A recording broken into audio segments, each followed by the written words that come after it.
Okay. Hi, everyone. Very good morning to all of you. Thank you so much for joining us on a Saturday morning for a very informative session from the Computer Science Department. We have some amazing key speakers with us today, and I'm going to quickly introduce all of them to you. They have pretty descriptive bios, and let me first introduce you to Arthur Jordan. He's the coordinator of career development. He leads the career development program for the department and supports both undergraduate and graduate students in their pursuit of internships and careers in the CS industry. He began as an academic advisor in 2017, but most importantly, he's an alum of the BS in computer science. Next, we have Benjamin Dickin. I hope I'm pronouncing it correct. Ben has been a lecturer in the CS department since 2017 and has received 2 degrees from the University of Arizona. Over the past several years, he's been responsible for teaching the main introductory programming course for the department, which has hundreds of students enrolled each year. He additionally teaches other courses such as web programming and mobile application programming. Last but not the least, we have Martin, the guy who made all of this possible today. Martin is the Director of Academic and Support Services. He leads the Academic Service Office and the initiatives to support University of Arizona computer science students throughout their academic journey. He's been with the university since 2013 and previously served as an undergraduate academic advisor and Director for Curricular Affairs. He's an alum of the BS in Ecology and Evolutionary Biology. Apart from, of course, the key speakers today, we have 3 amazing current students. We have Suryashree, Vatsav, and Adi, who've joined us today to share their experience with all of you. Considering all of you are looking at the majors in computer science, this is going to be interesting to hear from them, about how their journey has been. Okay, so this was like a brief introduction. The flow would be, I think most of you have met me and Anju virtually for a couple of occasions, but we want to give you a refresher of what the university is like. Followed by that, the computer science department would take over and answer all your questions through their presentation. And later on, we would request Suryashree, Vatsav, and Adi to share their experiences briefly. And we would also take all your questions from the chat box. So please start putting your questions in the chat box if you have any, and we will take them towards the end. Okay, so I'm going to quickly share my screen. Okay, guys, I hope you're able to see my screen, and I hope he's dancing in front of you. Okay, so a very warm welcome to all of you. This is your first introduction to the university, so keep him in mind. And I think, he is going to welcome you all with open arms, like he's doing currently. All right, so, okay, about the University of Arizona, we were established in 1885. It is a land-grant public university. It's also known as a research university, and you'll see the rankings in my next few slides. We are in Tucson, which is located in the southwestern part of US, and it has a global reach. It's very connected to LA, San Diego, and a couple of more cities. We are amongst the 62 members of the Association of American Universities, close to about 3,000 plus faculty on campus. You see that we have a good ratio of undergraduate and postgraduate students, a lot undergraduates spread across the 4 or 5 year programs that we do. A good percentage of international students and constantly increasing every year. You can see that we have close to about 300 majors. I know it's a lot, and that's why today we're going to tackle just one of it, which is computer science. And extremely popular one again. About 9 out of 10 students receive some kind of scholarships or financial aid through the international office. So I think that is something to look forward to. It's an extremely diverse campus. We have close to about, 120 different nationalities that participate every year. So you see that, diversity is not just on papers or on our flyers, but it's really a diverse campus. It's also number one research and development, especially in the Arizona public institutions.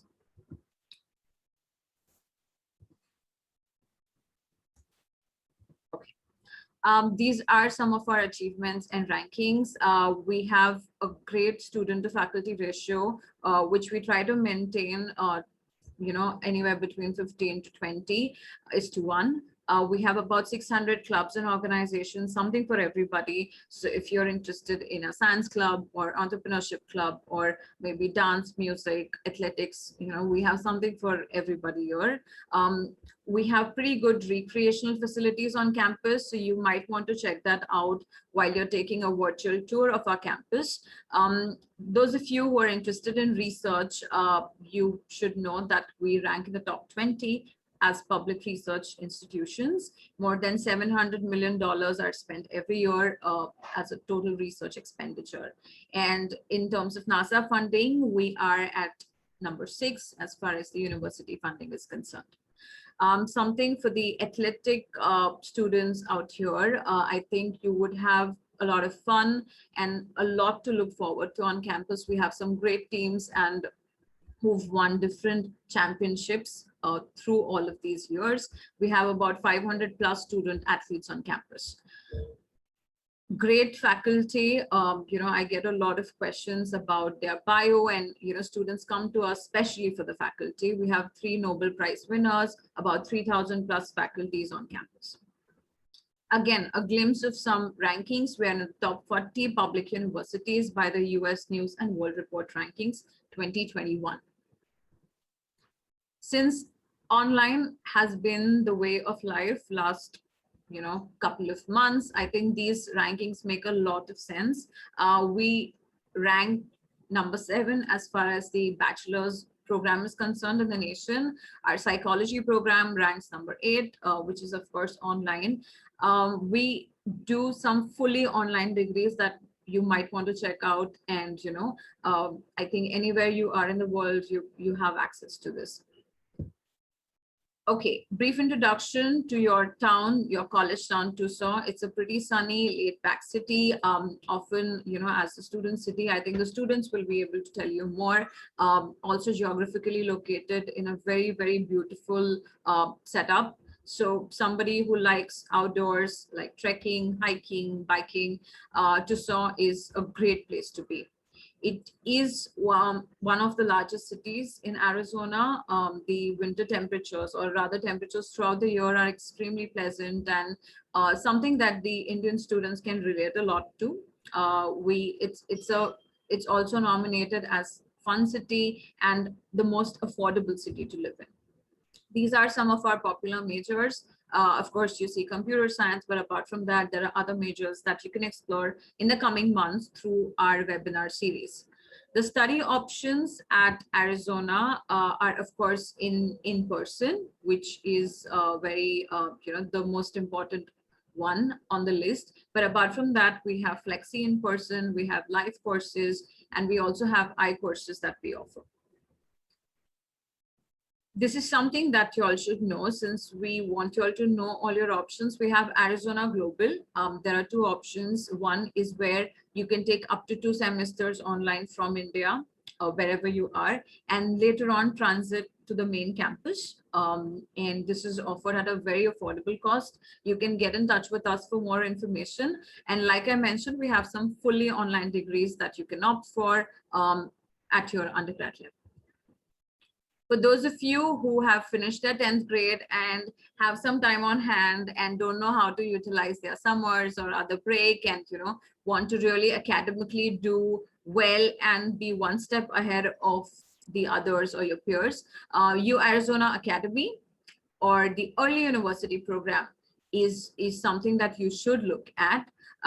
This gives you a chance to enroll in carefully curated set of online courses, which you can do alongside your high school when you're still in your 11th or 12th grade. A lot of these courses are foundation to some of the popular majors. So let's say you want to look at computer science or engineering. Our advisors will tell you exactly what credits you can pick up. And again, these are offered at a very affordable cost. You can easily transfer these credits while you're taking your admission to the Arizona main campus or any other American university of your choice. We have two intakes. One is fall and the other is spring, and we'll talk more about the deadlines in the presentation. The Global Wildcat Award has been extremely attractive last year. Students have received up to $20,000 US for fall of 2021. And you would see some difference, in the upcoming awards. So stay tuned, look at the website frequently so that you're updated with all the information. Of course, these awards are dependent on your GPA. So very important to keep your GPA high. Okay, and with this, I come to the end of my part of the presentation. If you want to reach out to us in India to know more about the university or generally about the application process, these are my and Anju's details. We are here in India, and you can take a screenshot. I will put it up in the chat box too, but I will very quickly stop sharing the screen now and let Martin take over. Martin, I'm going to make you the co-host so that you can share your screen. Great.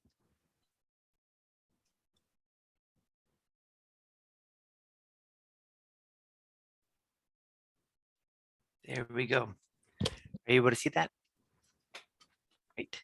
Well, welcome everyone, students, families, and friends. Our team is excited to get a chance to speak with you today. And talk a little bit about our department, our programs, the exciting opportunities that are available to you, things that make us unique, and career opportunities.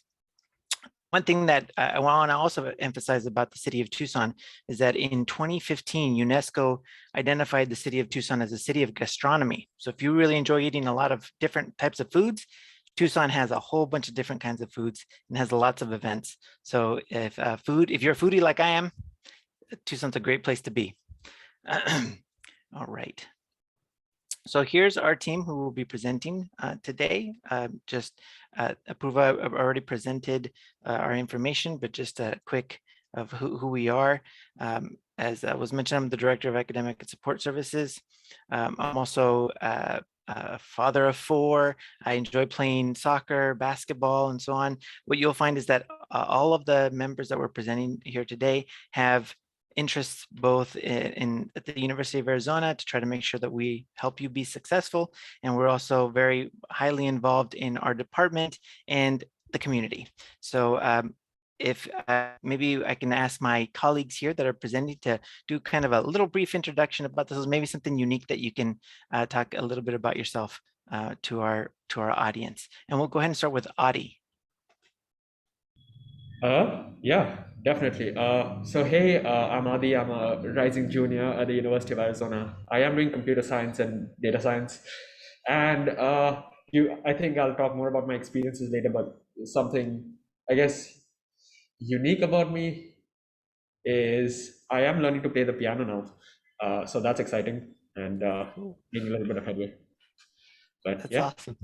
That's great. Thanks, Adi. Ben?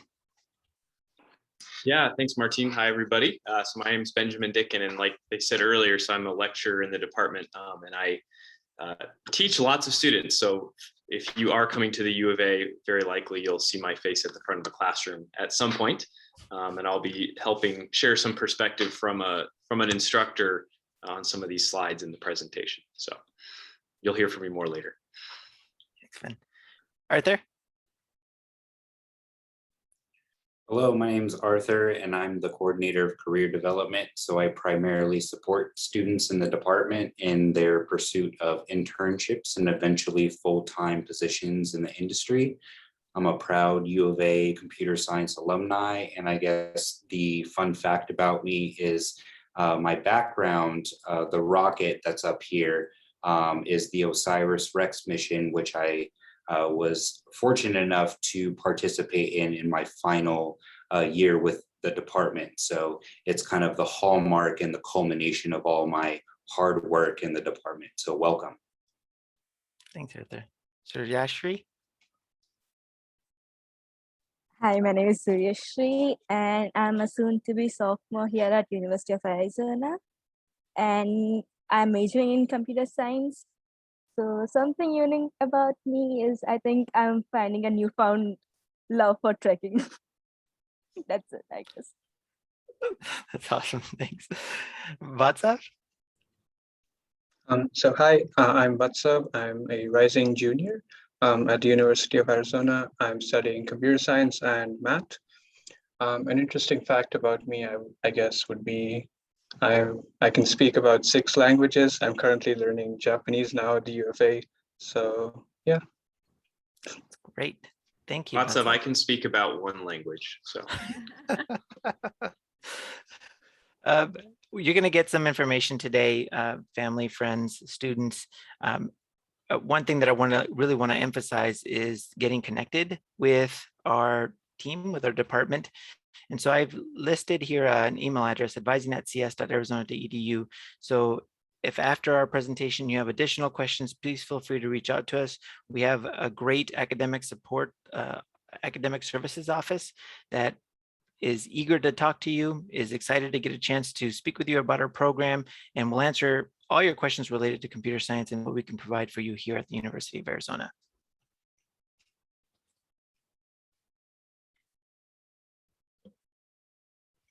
So Ben is going to talk a little bit about computer science at the University of Arizona.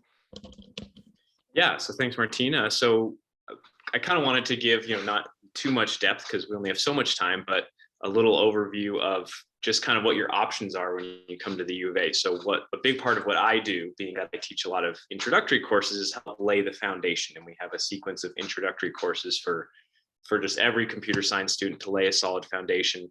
But we also want to give you the ability to pursue the things you're specifically interested in. And we have some of those kind of options here, where once you get to kind of your junior and senior year, you have a lot of options too. If you're really interested in artificial intelligence, you can explore that based on what classes you choose to take. Or if you're really interested in security, right, you can kind of take a more systems security focus.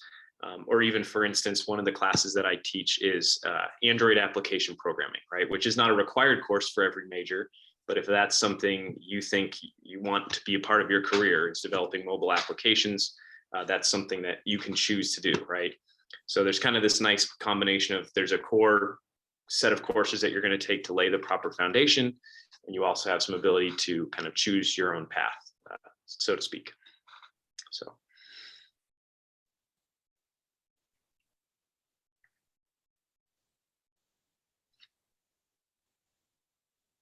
And then I guess I was going to say did you have some stuff to say here, Martine? Oh, go ahead. Go ahead. Okay, cool. I think Martine will supplement what I have to say, but one of the other things we just wanted to emphasize is that in our department, we really try to provide as much help as we can to you as a student. Especially, we know that, if you're coming internationally here, we want to make sure that you have the support systems in place to succeed in your classes, especially early on, right? So we list a couple of those avenues that we have here on the slide. So we have, for example, a kind of dedicated tutoring center where we have fellow undergraduates who are perhaps a little bit more advanced in your coursework than you are, that are there to tutor you, right? So if you're struggling with a concept in a class, you can come in and get one-on-one tutoring help. We also try to staff our courses with a significant amount of teaching assistants, right? So that, yes, it might not always be possible to just have a one-on-one chat with the instructor, although we all try to have a lot of office hours to chat with students. We also have lots of teaching assistants to help, when you're having difficulty with an assignment, having difficulty in understanding some of the challenging topics that we teach. We want to give you plenty of resources. And then, of course, us instructors, a part of kind of a departmental policies, we all generally have a few office hours a week, so that, even if it's your first week of class, even if it's your freshman year, you can still walk into our office and talk to us and get questions answered and get to know us. So that's just something that I really like about our department is we provide lots of help for you to succeed. Even though it's a challenging subject matter, we want you to succeed. So. And just to add to that, we're lucky to have a couple of teaching assistants that are presenting for us today, and so they'll be able to share their experience as well as being teaching assistants.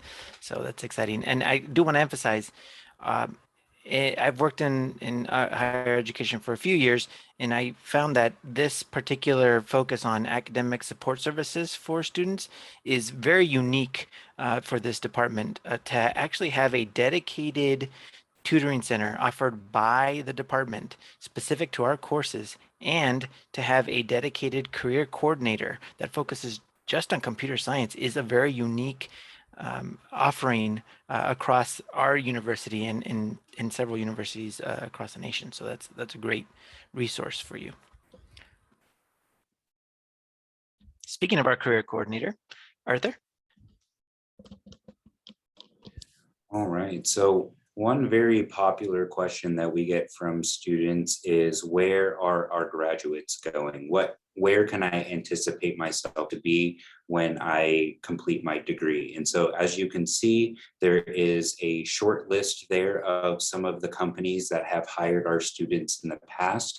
This is by no means an exhaustive list. And of course, we're always constantly getting introduced to new companies every semester.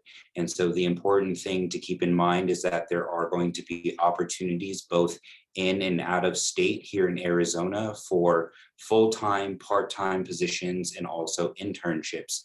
And we'll talk about the importance of kind of getting involved, and internships is one of the ways in which you can get involved. Along the way, we do offer support for career development. So I primarily meet with students to kind of get them prepared for their resumes, their cover letters. When you're preparing to sit down with employers and sit down with a technical interview, I sit down and I prepare students in a mock interview format. And then, of course, I primarily help to organize and coordinate the computer science specific career fairs for the department. So this is an opportunity for you as students to interact with employers that are specifically looking for computer science students from our department to fill their internship, their full-time and their part-time needs. And then lastly, of course, we have a lot of events that go on throughout the semester, including company presentations, tech talks, seminars, and workshops. So in the future, you will probably start to get a lot of emails and messaging from me regarding a lot of this information. So keep an eye out. Next slide, please. All righty, so one way in which we like to kind of share all of this information is we share a weekly computer science newsletter that will kind of culminate all of the different involvement events, the career events, the internship and full-time positions, important dates and deadlines as they apply to you as students. And then of course, all of the additional information for you to be accessible, like, what time the tutoring center opens, and, where can you find access to the teaching assistants. But more importantly here, as you can see, there's a lot of different ways that we like to encourage students to get involved. And so we'll go through each of these a little bit more in detail, but for those of you that are on social media, you can follow us on Facebook and Instagram at U of A ComSci, and then we also have a Discord server that you can become a part of in the future. Next slide, please.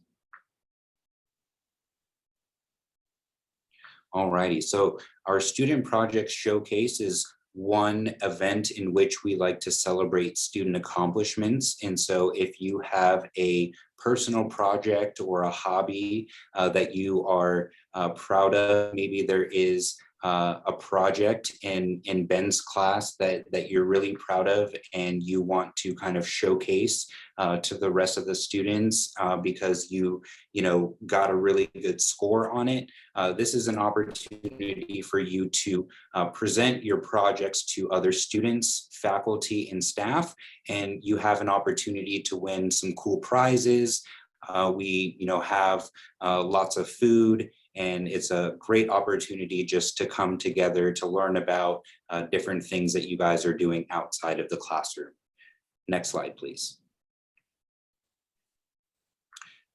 All right, so for those of you that may be wanting to get a little bit more involved outside of the classroom, our Idea Lab is a dedicated space for students to really define their skills in terms of creation, innovation, and collaboration. And so this will be a physical space in which you can gather to work on new workshops and technologies that will teach you some of the maybe programming languages or some of the things that might be beneficial for you to have in the workforce that we don't necessarily teach as part of our curriculum. And so we will have opportunities. Adi will kind of speak a little bit more about our Google Developer Student Club, in which we will kind of connect a lot of different employer, student organizations, and of course our students to put on engaging and collaborative workshops. Next slide, please. Alrighty, so one of our most kind of vibrant and kind of active clubs in the department right now is the Women in Information and Computer Science Club. And this is really an opportunity for those that are in underrepresented genders to come together to explore topics in computing, to develop professional skills. They host a variety of speakers, panels, professional events that will kind of help you to refine those different skills that are needed to be successful in the professional field. But they also host a variety of social events. So for instance, when it comes to midterms and finals, they like to host some stress busting workshops to help you take your mind off of your assignments and your projects. And so they meet on a weekly basis, and this is a club that is welcome to everyone. Next slide, please. Alrighty, so for those of you that may or may not be familiar with a hackathon, Hack Arizona is a organization that was created by some of our previous computer science students, in which students come together to create solutions, to learn new skills, and to network with industry. And so this is typically hosted over the Martin Luther King Jr. holiday weekend.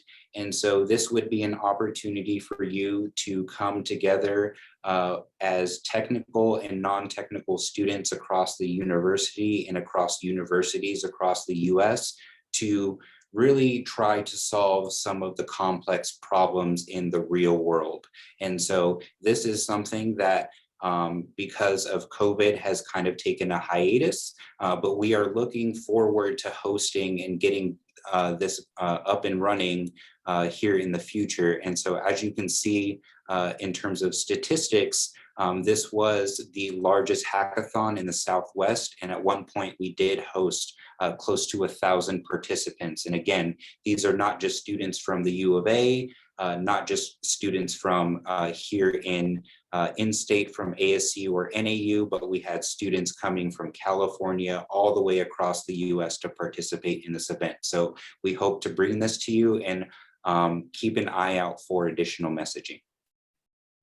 Next slide, please.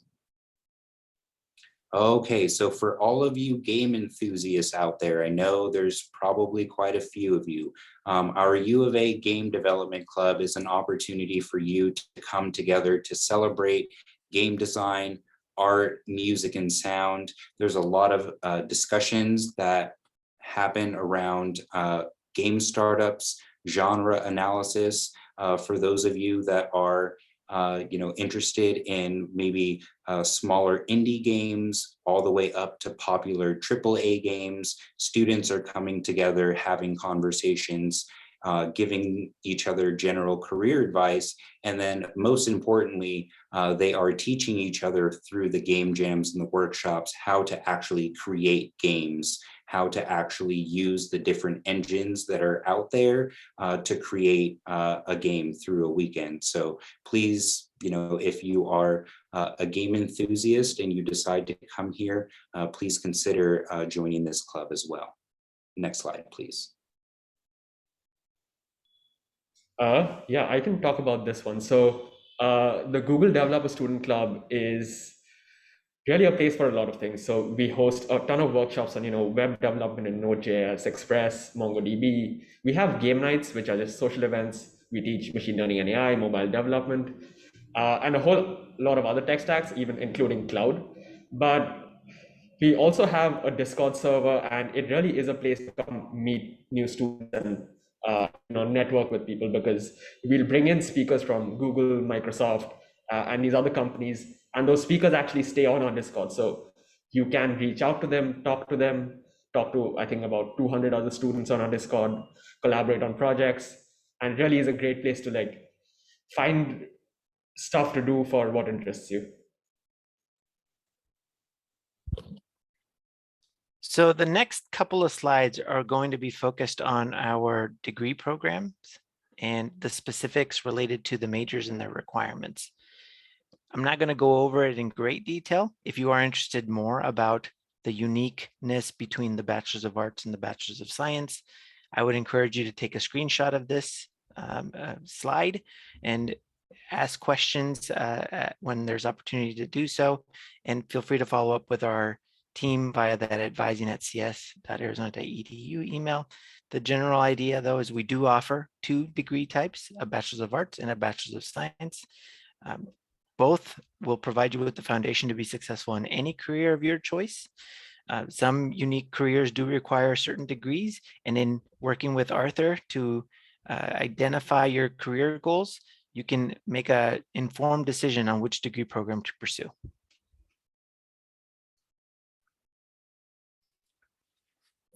Our students often do minors, dual majors. We have had students who have done triple majors, dual degrees. We've had students that have done multiple programs at the same time. And our coursework, as I mentioned earlier, provides you with the foundation to be successful. Our degree program is unique in the sense that we have a structure of a pre-major.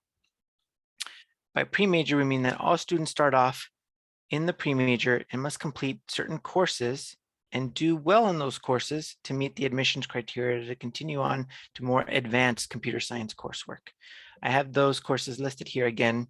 If you want those specifics, feel free to take a screenshot, but the idea here is that you will be given the foundation, you'll be taught the foundation to be successful in future coursework, allowing you to pursue any career of your choice.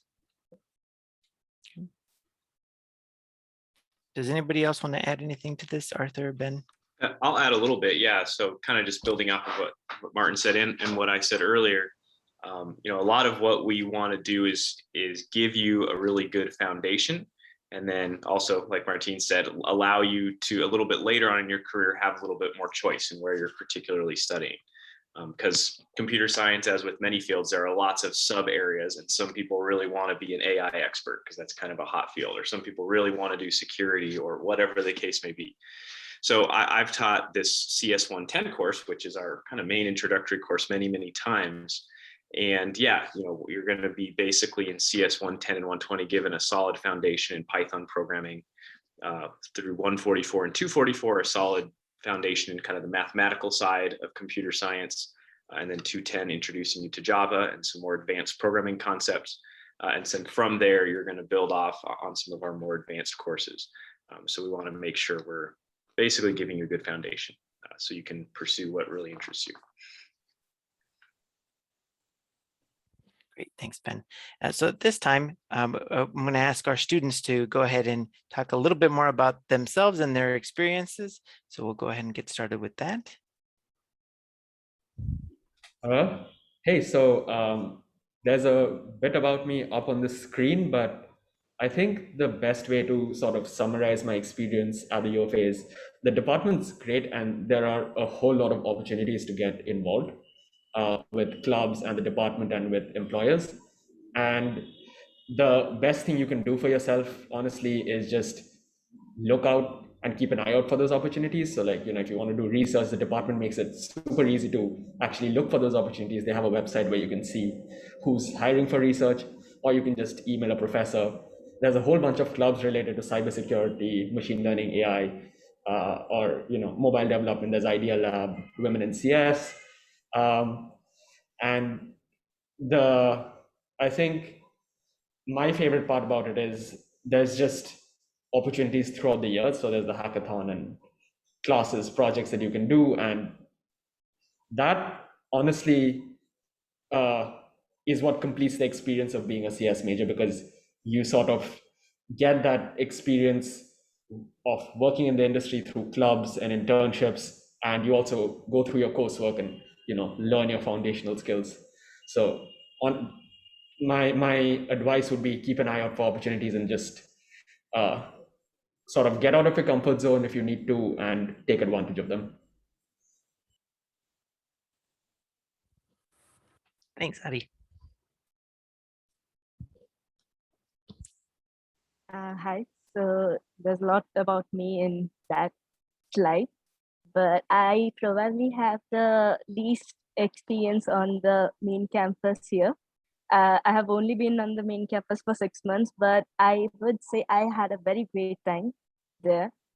And what I would advise is to talk to people and reach out to people, because I didn't know what to do anything, because I was very scared and I didn't know where to start. But once I started talking to people and once going through the coursework and stuff, I kind of assimilated into everything and found a place for myself. And I guess I had a very good experience, at least for the 6 months I have been there. And I would, again, I would honestly advise you to talk to everyone, and as much as possible, reach out to people and look out for the opportunities that are there, because we get a lot of things in the newsletter we get every week. And by that newsletter, I got to know about the TA position and stuff, and I applied for it. And I think I have been very happy for the last 6 months. And of course, I'll just advise it to talk to people. That's Thanks. All right. What's up? So hi, I'm Vatsav. That's me on the screen. I guess some advice from me would be, again, it's the same as what both Adi and Suryashree have just said. Talking to people is one of the most important aspects, I guess, about a college degree, especially for CS. I personally am not a very social person. I'm not very extroverted, but I was very surprised to see how much I changed throughout these 2 years that I've been in college. A big part of that is basically the opportunities that the department offers. I went to my first hackathon ever in my freshman year, and I got to meet so many new people and create a bunch of projects that I never thought I could ever do alone, at least.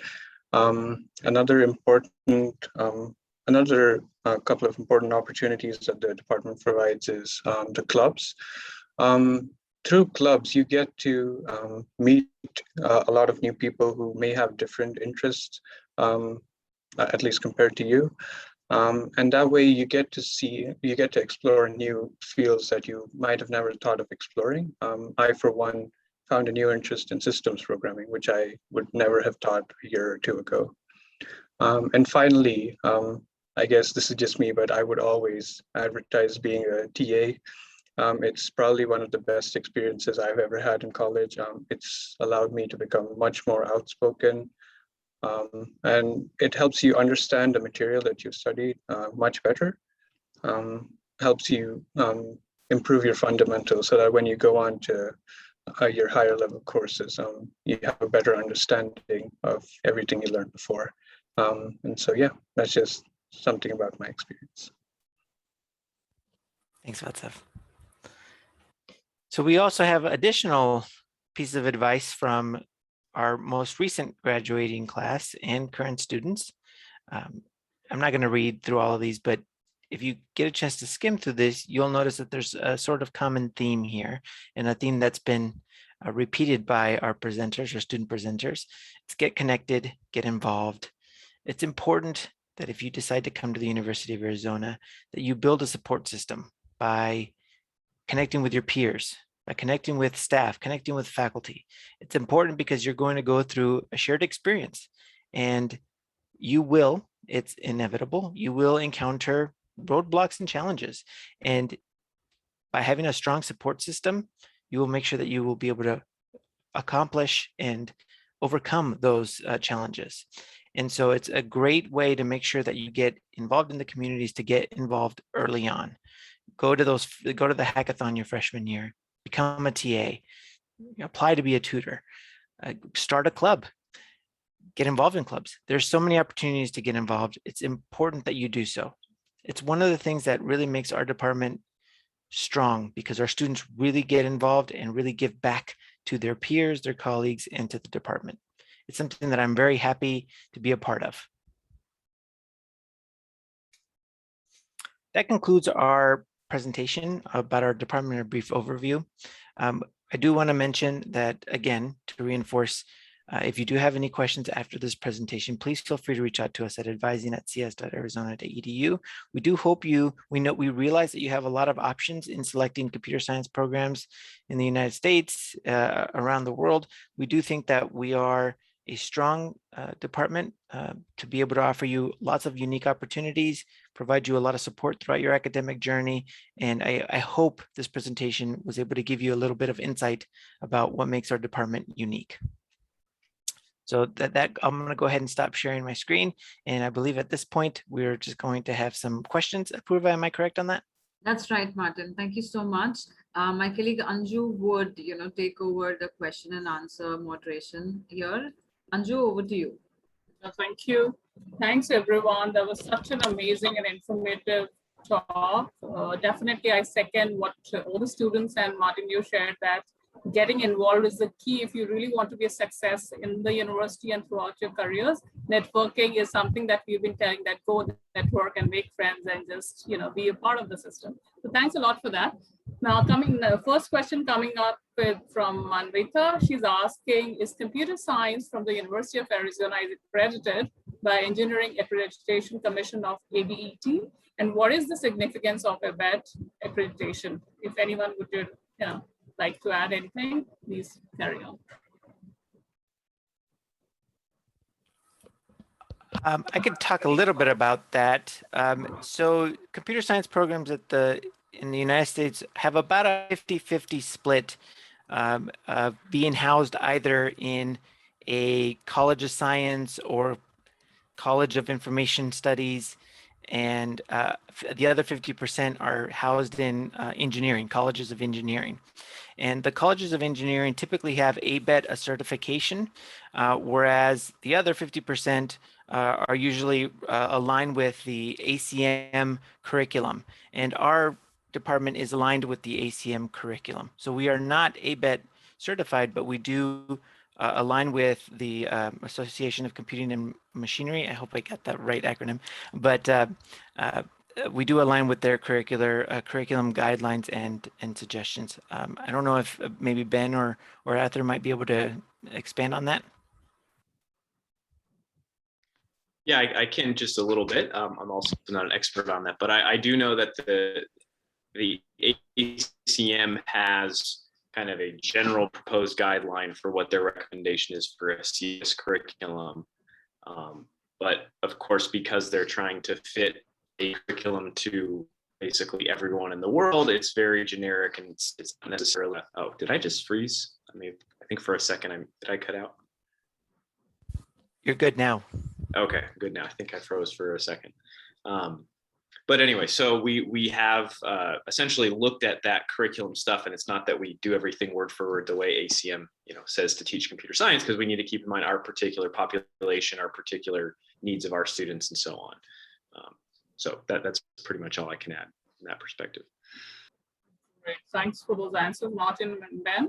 The next question, I'm sure, Martin, you touched upon a little briefly, but again, coming, if you want to add something, what's the difference between BS and BA in computers? I guess there are all sort of students we have seen, most of them are choosing BS over BA.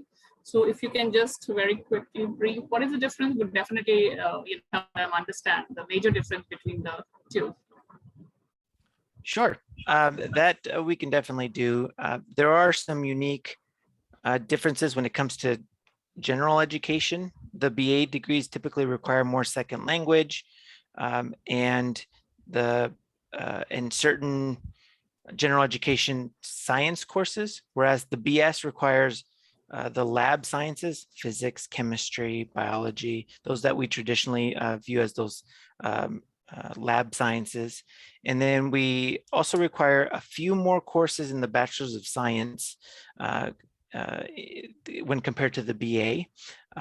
And we actually have more of a math focus or emphasis requirements in the BS than we do in the BA.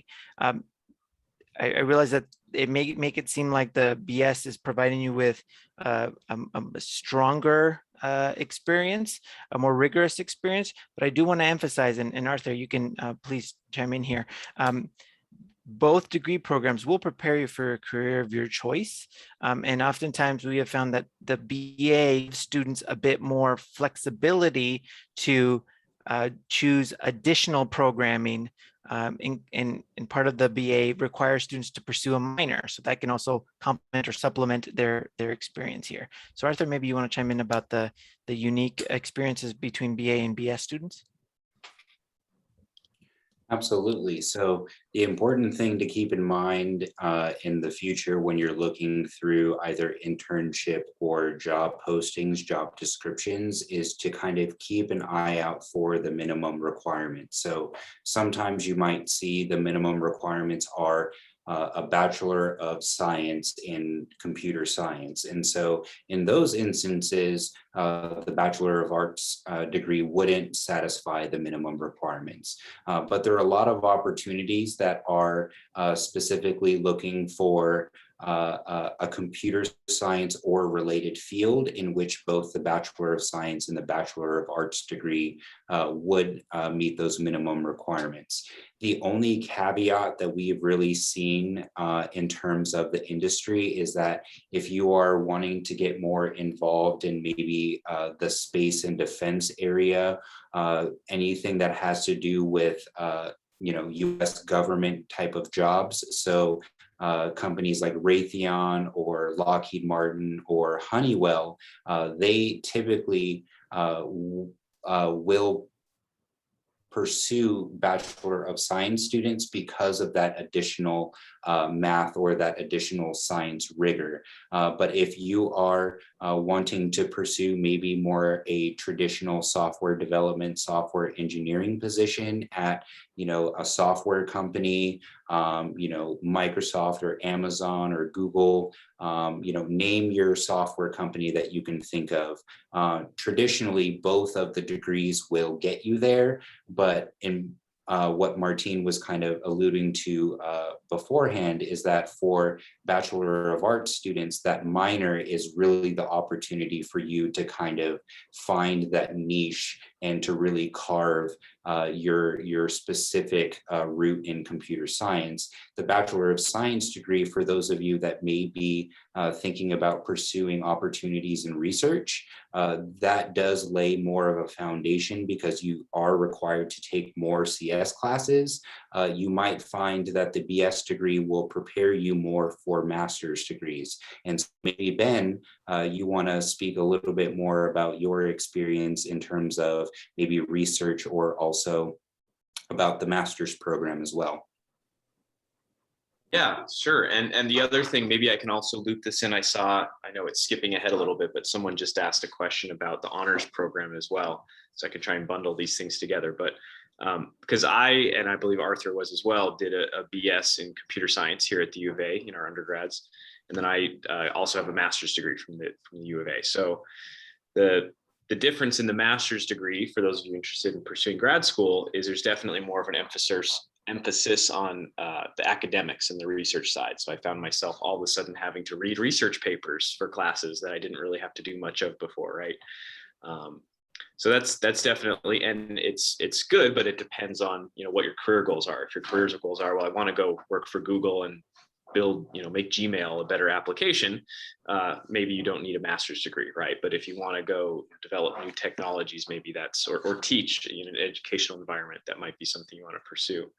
And also when it comes to doing things like research, that's actually an interesting thing about the question about the honors program.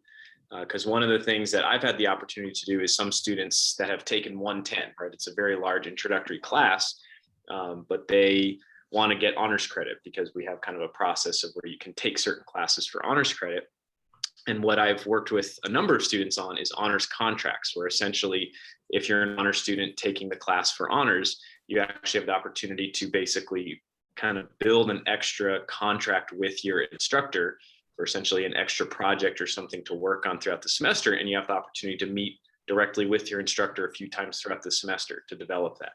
So I had a guy who was in one of my classes and he wanted to build a web application to help him log when he practiced instruments. He was a very musical guy.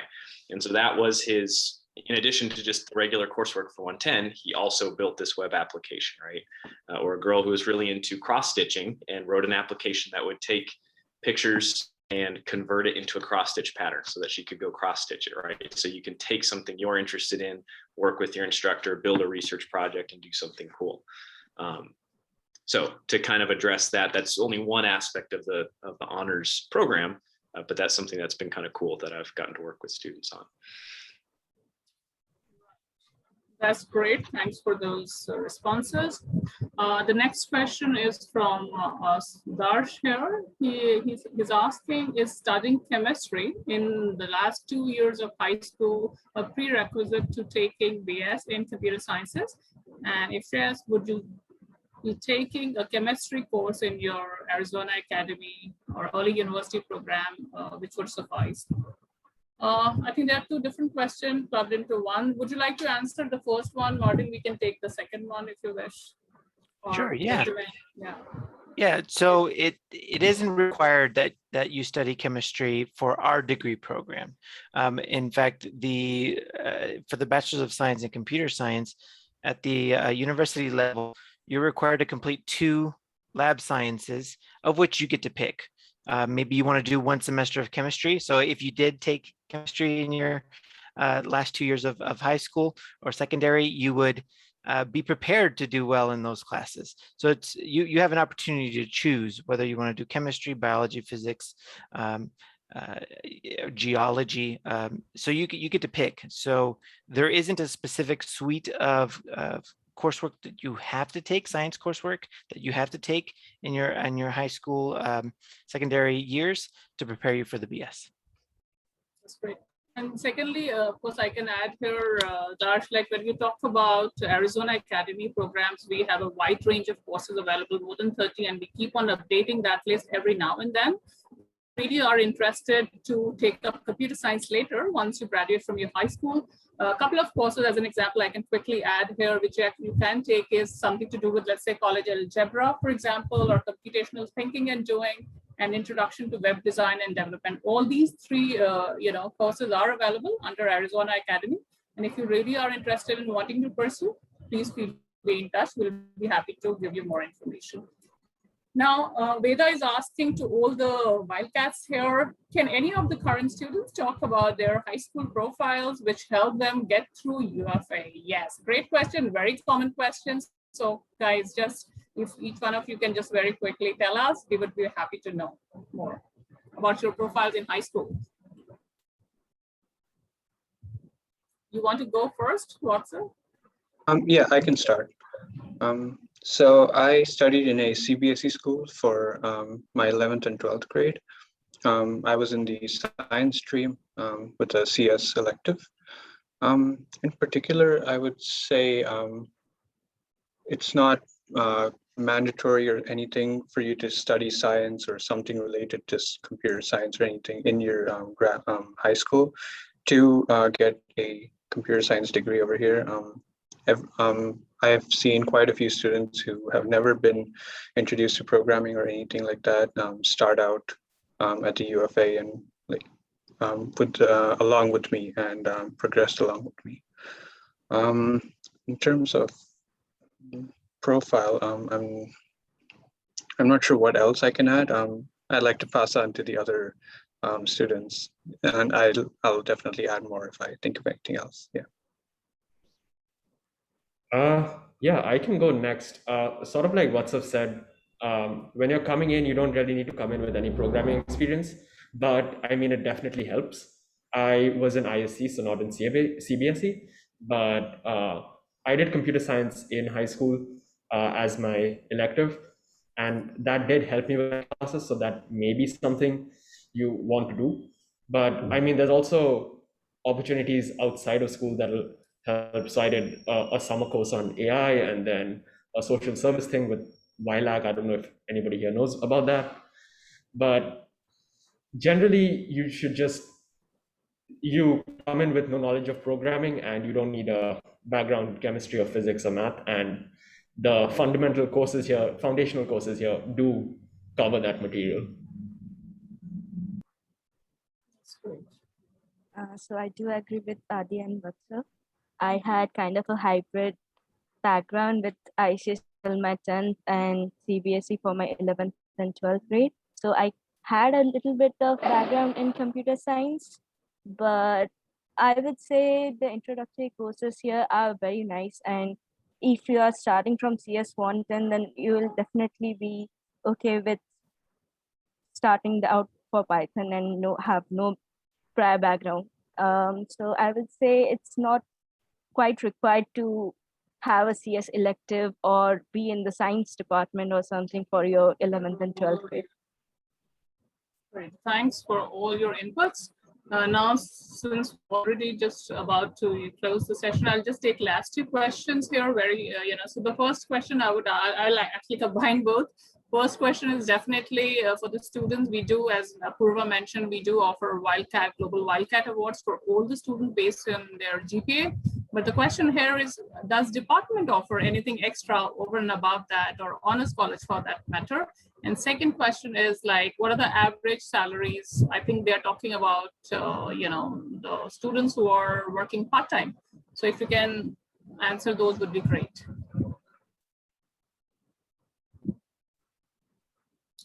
Any departmental scholarships or additional aids, Martin, for them to know? Yeah, so yeah, I can definitely answer that one. The university has a platform by which students can apply for multiple scholarships across the university that's called Scholarship. And so that's available to all students. We do have a few departmental scholarships available that are based off of students' academic and academic merits. There are a few of those. We offer those annually. And so there are some opportunities for students to get department scholarships. But I can't remember quite. What was the second question? The second question was about the wages, like average salaries or wages for the students, be it part-time or maybe once they graduate would be additional, for us. Right.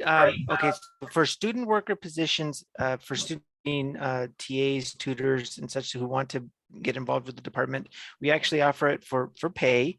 There are rules of how many hours a student can work a week, because you are a student primarily, so we don't want your additional work to impact your success in your academics.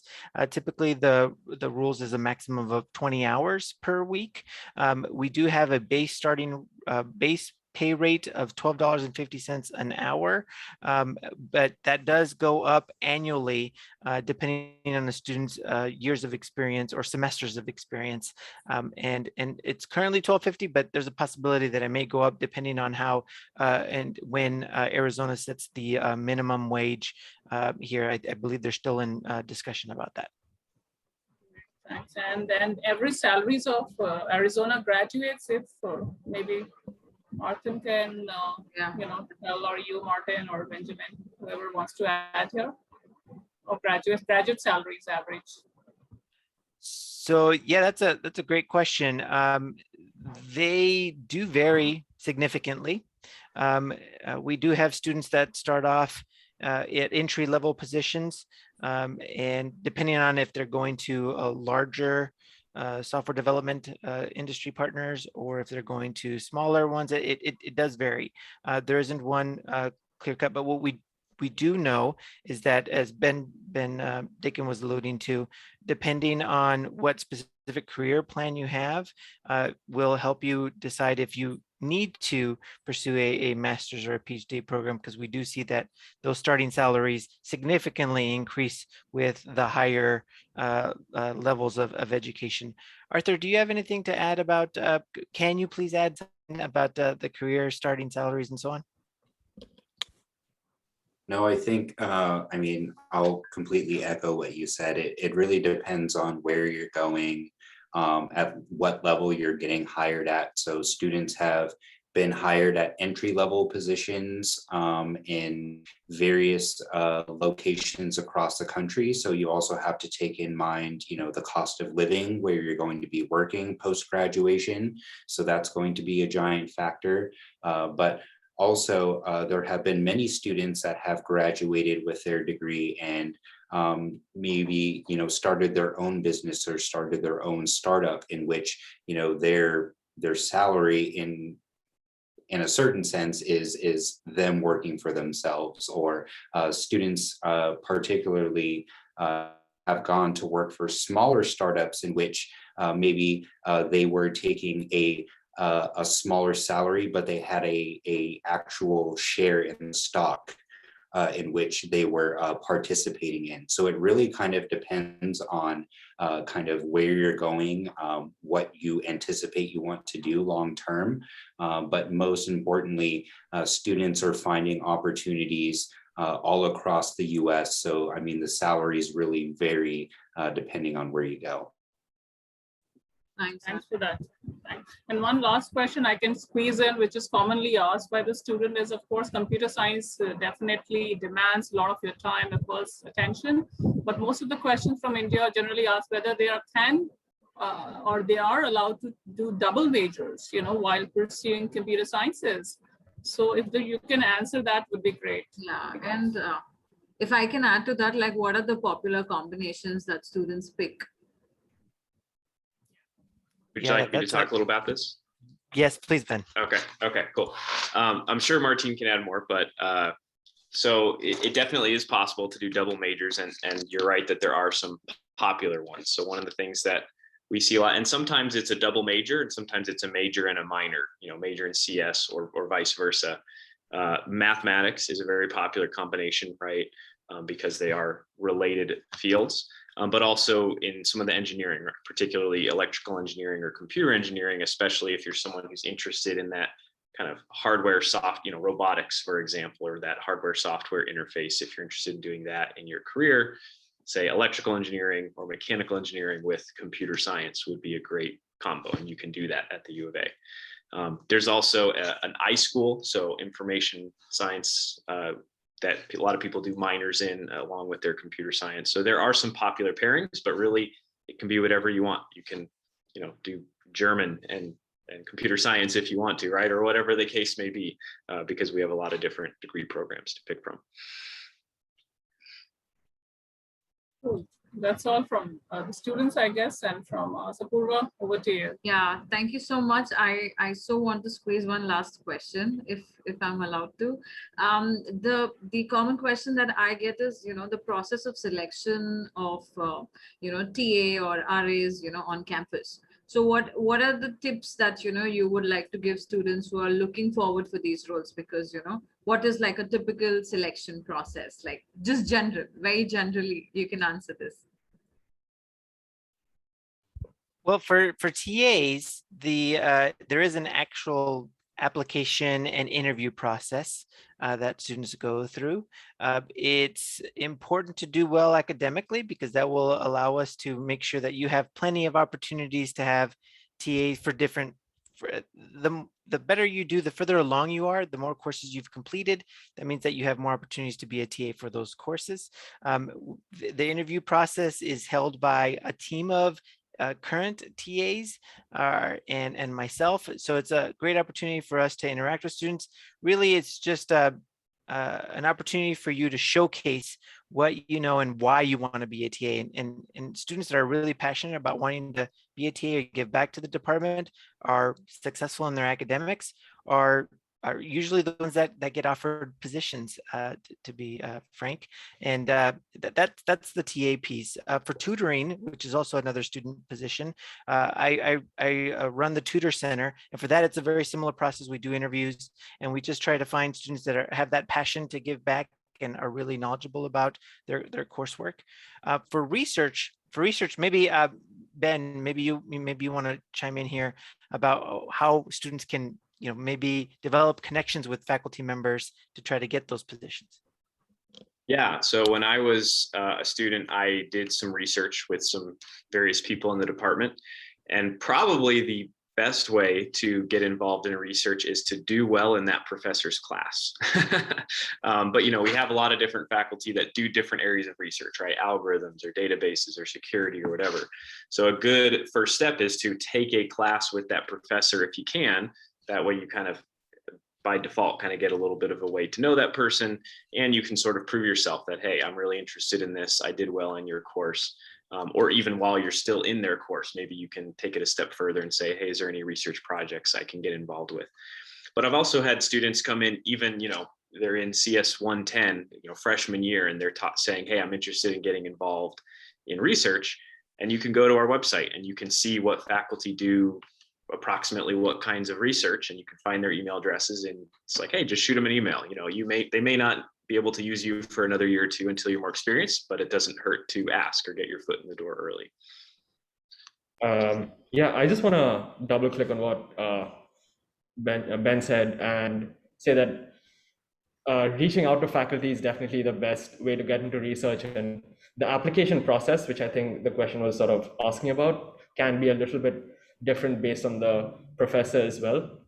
Sometimes it's just a quick chat with the professor. In my case, I actually had to submit a resume and then a statement of purpose and then do an interview. But it does depend from position to position and who you're trying to get into research with. Thanks, Adi. Thanks, Ben. Yeah. I was just going to say, if I could add on just one last point. The university has like a research portal that has various departments and all the professors that work under any sort of research. And it's not necessary that you only work under a CS professor. There are many, since CS is such a diverse and like versatile degree, there are quite a few professors looking for CS students to code up a piece of software for their astronomy research or like a history research or something like that. So definitely look into that as well. Thank you, Vatsav. Okay, I think with this, we kind of come to an end to today's session. Thank you, everybody, the key speakers, current students, for spending so much time with us and answering all our questions. And we hope, you get a lot of questions in future from everybody who attended this webinar today. This is going to reach more than 100 students, through the recording, and, we hope that everyone is benefited from this. Thank you so much, guys. Thank you for your time, and sorry to keep you up so late, but have a great weekend, everyone. Thank you. Thank you. Bye-bye. Take care. Thanks. Take care. Be Thank safe. you. Bye-bye.